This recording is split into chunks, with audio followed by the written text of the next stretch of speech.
We begin in Oshawa, Ontario, with that tragic shooting that has stunned the community.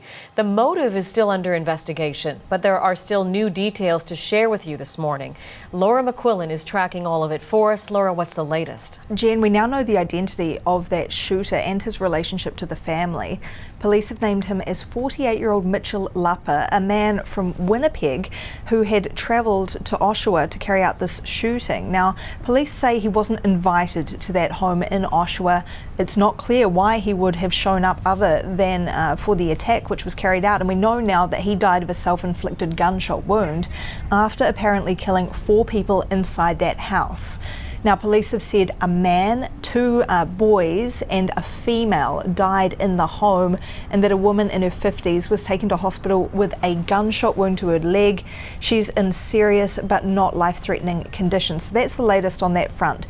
Police are not formally identifying those 4 that were killed by the gunman, but we are learning more about the occupants of that home from neighbours, from friends. They've identified to us a couple that lived in the home as Chris and Loretta Traynor, a mother and father. They were school teachers with 4 children, 3 of whom are believed to have been home at the time of the attack. And we're learning from an obituary from last year for Loretta Traynor's father that Mitchell Lapa, the shooter, was her brother.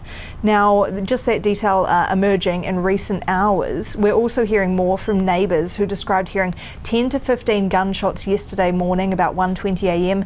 Just their shock at the news of what's happened here. They're saying things like that you couldn't hope for better neighbours, that this was a family who were always seen doing things together, whether that was yard work or playing in the driveway. Here's a bit more of what they've told us. Quiet, kept to themselves, raised their kids, a really respectful family.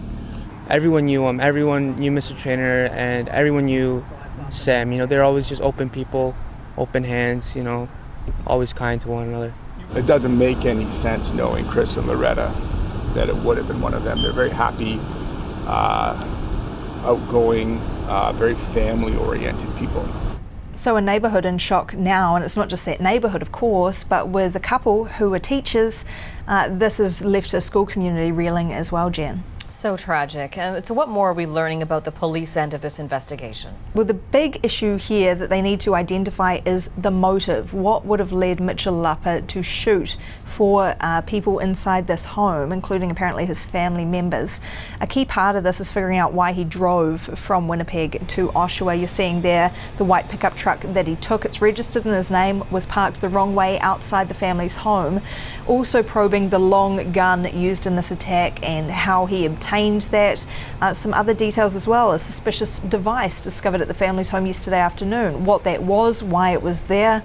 And we know police have been visiting his street in Winnipeg as well. Officers were seen there canvassing the neighbourhood yesterday. A lot of pieces yet to be put together, and we know that police are waiting on post-mortem results for those found dead. So we'll bring you any updates on that as we get them, Jennifer, hoping for an update from the scene later today. All right, thank you, Laura.